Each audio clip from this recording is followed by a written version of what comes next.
The specific environments consist of the actual organization and persons with whom an organization interacts in order to survive and prosper. These are elements of direct consequences to the organization as it operates on a day to day basis. It can also be known as stakeholders. Stakeholders are the person, groups, and institutions directly affected by an organization's performance. Specific environments and stakeholders are distinct for each organization and can change as time passes by. It all depends on the company's unique customer bases, operating needs, and circumstances.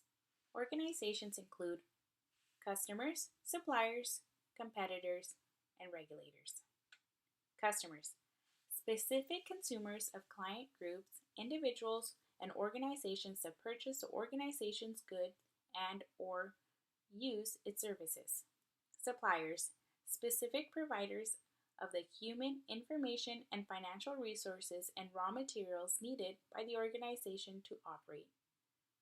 Competitors, specific organizations that offer the same or similar goods and services to the same consumer of client groups. Regulators, specific government agencies and representatives at the local, state, national level that enforce law and regulations affecting the organization's operations. The external environments of an organization is achieved in a world of intense competition, continued globalization of markets and business activities, and even more rapid technological change. No organization can have the luxury to stay complacent. It must continue to evolve with the ever changing world. The future belongs to those who can create and maintain a competitive advantage.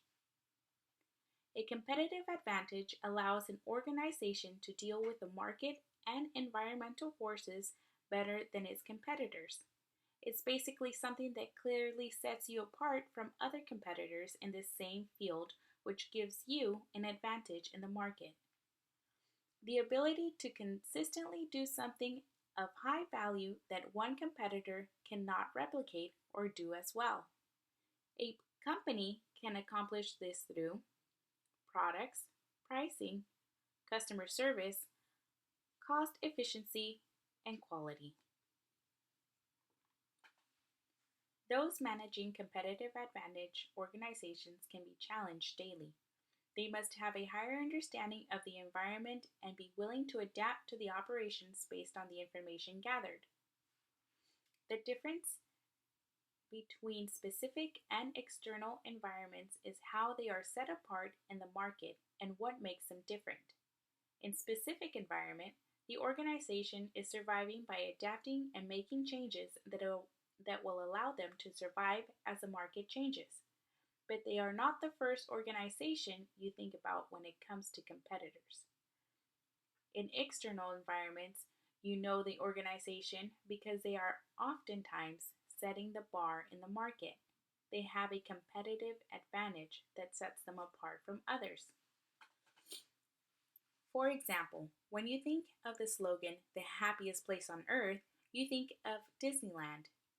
They have set themselves apart from any other theme park because of their customer service and quality.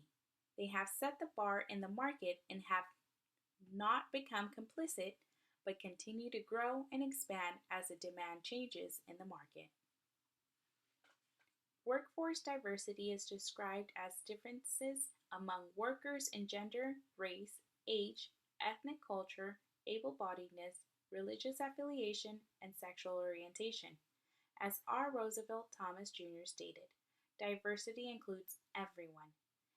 Inclusively, a key issue in the internal environment of any organization.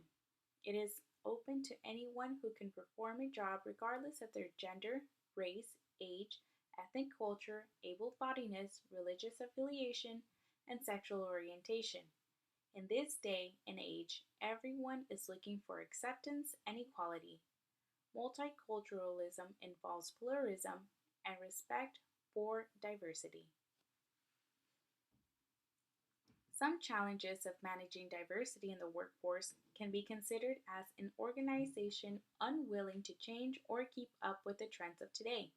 Organizations must value the same talent and capabilities of the workforce, regardless of their gender, race, age, ethnic culture, able bodiedness, religious affiliation, and sexual orientation. Other challenges can also include sexual harassment, pay discrimination, job discrimination, and the glass ceiling effect.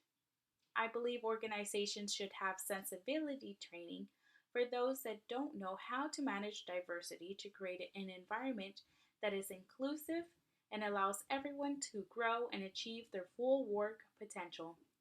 Take our Roosevelt Thomas Jr. statement of diversity includes everyone and adapt it as our main principle. Furthermore, I believe God has given us the best blueprint on how to deal with these situations in Mark 12:28 to 31. The most important commandment. One of the teachers of religious law was standing there listening to debate. He realized that Jesus had answered well, so he asked all of the commandments, which is the most important? Jesus replied, the most important commandment is this: Listen, O Israel, the Lord our God is the one and only God. And you must love the Lord your God with all of your heart, all of your soul, and all of your mind, and all of your strength.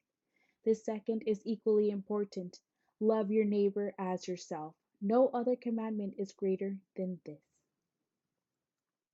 I believe Jesus explained it best here. If you love yourself, you will treat yourself with respect. You will encourage yourself and you will push yourself to do better each and every day. Now apply that to how you treat your neighbor.